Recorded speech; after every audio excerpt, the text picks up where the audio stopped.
Alright, back on track here. About, I don't know, a bunch of turns later, I finally got this thing pretty close to popping off here.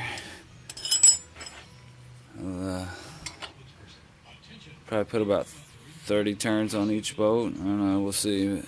We're adding a couple more here. At least you'll get to see the final little pop here.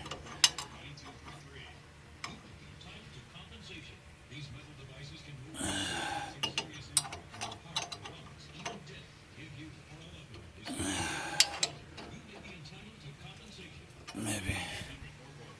Let's see here.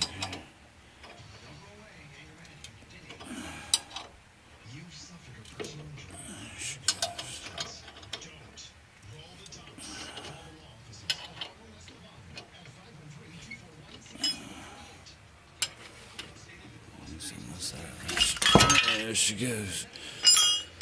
Alright, so that's what we're looking for.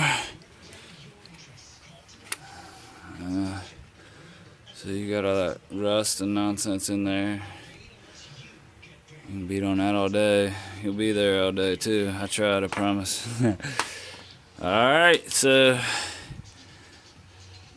I'm gonna take a break and get my fancy new shiny one out here, clean this spindle up a little bit, and we'll get back with you.